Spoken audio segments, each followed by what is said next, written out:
আজকে আপনাদেরকে দেখাবো নো ডিসপ্লে অল্টন টেলিভিশনের একটা প্যানেল সমস্যা। আপনাদেরকে যদি দেখাই, প্রথমত স্কেলার পিসিবিটা দেখাই, তারপর ডিসপ্লের সমস্যা আপনাদেরকে দেখাচ্ছি। দেখুন, পুরো স্কেলার পিসিবিটা দেখুন, এখানে মডেল নাম্বার রয়েছে। আর মডেল নাম্বারটা লক্ষ্য করুন। অনেকে মডেল নাম্বার দেখেই আমরা আসলে ইউটিউবে সার্চ করে থাকি। অবশ্যই আমি মডেল নাম্বার স্ক্রিনের উপরে বা আমি ডিসক্রিপশন বক্সে দিয়ে দেবো। আর মডেল নাম্বার মেইন হচ্ছে, আমরা যখন কাজ করি, ইউটিউবে কোনো ভিডিও দেখে আমরা কাজ করতে চাই, সেক্ষেত্রে কিন্তু আমাদের মডেল নাম্বারটা জরুরি হয়ে পড়ে। যদি সেম টেলিভিশনে কাজ করতে চাই, যে ওই টেলিভিশনে যদি ওই সমস্যা হয়ে থাকে, সেক্ষেত্রে আমরা শুধুমাত্র ওই টেলিভিশনে ওই ধরনের কাজ করলে প্রায় ক্ষেত্রে ঠিক হয়। সব টেলিভিশন যে আমি যেভাবে কাজ করব সেভাবে কাজ করলে যে হবে সেটা কিন্তু না। এটা হচ্ছে কাজের দক্ষতা, এবং আপনার যদি ভালো কোনো ট্রেনারের কাছ থেকে ট্রেনিং করা থাকে, অথবা আপনার কাজের অভিজ্ঞতা অনুযায়ী আপনি আসলে এই প্যানেলের কাজে সাকসেস হতে পারবেন। এটা প্যানেলের কাজ করা কোনো আহামরি জটিল কাজ না।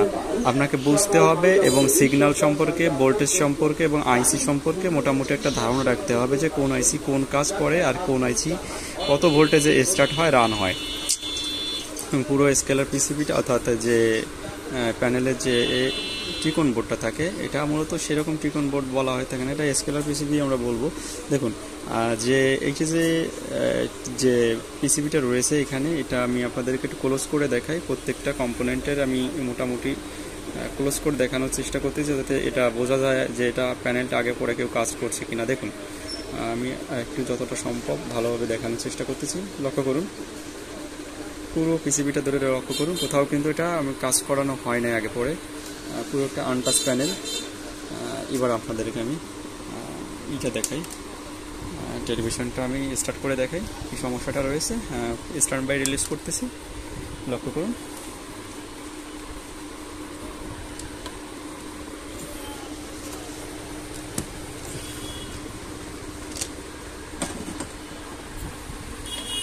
পুরো স্ক্রিনটা জুড়ে কিন্তু হালকা করে কিন্তু একটা HDMI যে লেখাটা, ওটা হালকা করে জাস্ট আসছিল, আসার পরে কিন্তু লাইনটা চলে গেছে।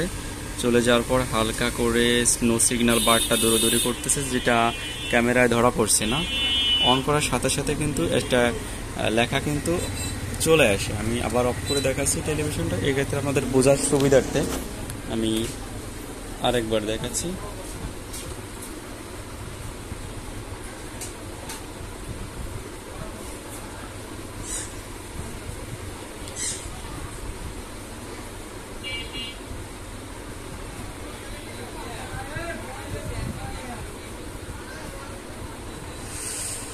দাগ দাগ আসে, ঠিক আছে, হালকা করে।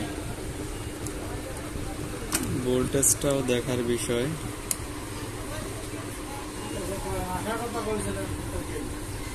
ভোল্টেজটা চেক, প্রথমত BCC supply 12 volt, VAA 15 volt, অর্থাৎ ABDD 16 ভোল্ট, ঠিক আছে। আর এইখানে হচ্ছে বিকম ভোল্টেজ, মানে বিকম থেকে গামা ভোল্টেজের যে লাইনটা যাবে, এই 16 ভোল্ট এইখানে আসবে। এইটা হচ্ছে গামার টেস্টিং পয়েন্ট, সরি এখানে দেখা যাচ্ছে না।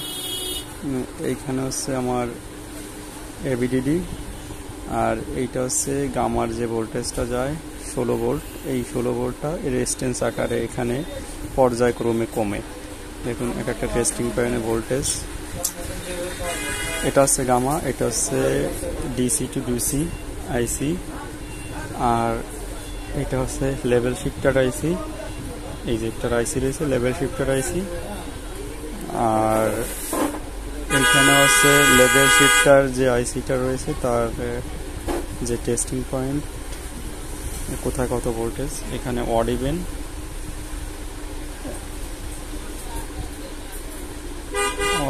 ভোল্টেজ কই গেল।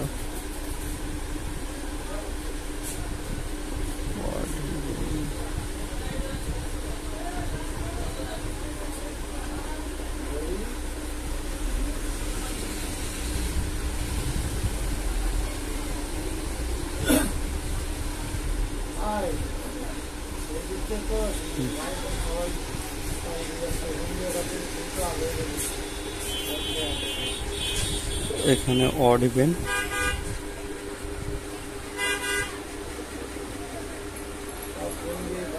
এরপরে এইখানটাতেও অড ইভেন, সেম 11টা রেজিস্ট্যান্স এই সাইডে আছে। তো সমস্যাটা আমার এই যে 11টা রেজিস্ট্যান্স আর এই 11টা রেজিস্ট্যান্স, 22টা রেজিস্ট্যান্সের ভিতর থেকে আমার সমস্যাটা ফাইন্ড আউট করার চেষ্টা করতে হবে। আমি আপনাদেরকে পুরো ভিডিওতে বিষয়টা তুলে ধরবো।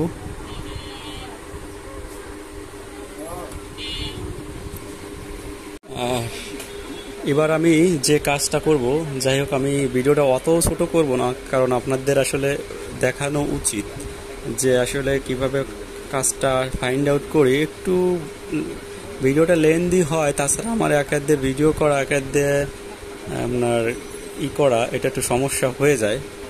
তো আমি যেটা করেছি, এখানে দেখুন, এখানে কিন্তু ভার্টিক্যাল লাইন আছে, আবার মাঝে মাঝে ছবি ফ্রিজিং হচ্ছে, ঠিক আছে। ভার্টিক্যাল লাইন আছে, ফ্রিজিং হচ্ছে, এবং মাঝে মাঝে দাগও রয়েছে। আমি শুধুমাত্র একটা রেজিস্ট্যান্স রিমুভ করেছি। আমি যদি দেখাই কোন রেজিস্ট্যান্সটা রিমুভ করেছি, এবং আপনাদের বোঝার সুবিধার্থে আমি একটু সহজ করে দিই, যারা এই ধরনের কাজ করেন, মোটামুটি নলেজ আছে এই কাজে, তাদের জন্য একটু সহজে বুঝতে সুবিধা হবে যে এখানে আমি যে কাজটা করেছি। কারণ ফ্রিজিং হওয়ার একটা কারণ আছে, সেটা হচ্ছে অনেকেই জানেন যে আমি আসলে মিটার দিয়ে না দেখালে আপনাদের ওভাবে বোঝাইতে পারবো না।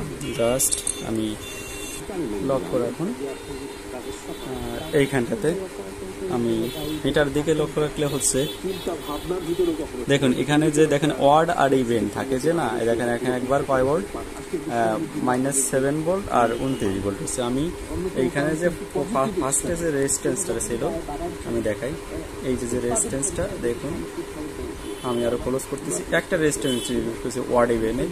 এখানে কিন্তু আমার আরেকটা রেজিস্ট্যান্স কিন্তু আছে ওয়ার্ড ইভেনের। তো এইখানেও কিন্তু সেম ভোল্টেজ থাকে। আমি একটু জুম বেশি করে ফেলাইছি, একটু ছোট করে দিই। দেখুন মিটারের দিকে যদি লক্ষ্য করেন, তো এইখানে আরেকটা রেজিস্ট্যান্স কিন্তু আমার কানেক্ট করা আছে। তো এই রেজিস্ট্যান্সটা এখানে কানেক্ট করার জন্য আমার কিন্তু ফ্রিজিংটা আসতেছে, ফ্রিজিং অর্থাৎ ছবি দাঁড়ায় যাচ্ছে আবার ছাড়তেছে, মানে অন টাইম ভালো আসতেছে, অন টাইম খারাপ আসতেছে। এবার কিন্তু অনেকে ধারণা পাইছেন যে এই জন্য ইমেজটা ফ্রিজিং হচ্ছে। কিন্তু এরপরে যে ভার্টিক্যাল দাগগুলো আসবে, ভার্টিক্যাল দাগ এটা রিমুভ করার পর আসবে কিনা সেটা হচ্ছে পরের সাবজেক্ট। যদি আসে সেক্ষেত্রে কিন্তু আমার আরও কিন্তু কাজ আমার এই সাইডে কিন্তু রয়ে যাবে। তো সেটাও আপনাদেরকে দেখাবো যদি সে কাজটা করি। আর হয়তো যদি ভিডিওটা অতিরিক্ত বড় হয়ে যায়, সেক্ষেত্রে আমি পার্ট বাই পার্ট, মানে দুটো পার্ট করব। আমি আসলে 9 মিনিট 27 মিনিটের বেশি ভিডিও করতে চাই না অ্যাটলিস্ট। যাই হোক, আপনাদেরকে আরেকবার একটু ইমেজটা দেখাই, সেক্ষেত্রে আপনাদের বুঝতে সুবিধা হবে যে ফ্রিজিংটা হচ্ছে কিনা। আমি কিন্তু এখনও রেজিস্ট্যান্স একটা রিমুভ করছি, দেন আর কোনো রেজিস্ট্যান্স কিন্তু আমি রিমুভ করিনি। দেখুন লক্ষ্য রাখুন, ফ্রিজিংটা হচ্ছে, একবার দাঁড়াচ্ছে, একবার ভালো হচ্ছে। দেখুন অন টাইম ভালো হচ্ছে, আবার অন টাইম খারাপ হচ্ছে। এই যে খারাপ হলো, এই ভালো হলো, এই যে খারাপ হলো ইমেজ, এবার আবার ভালো হলো। এবার আমি যেটা করব, টেলিভিশনটা জাস্ট বন্ধ করে নিই। এই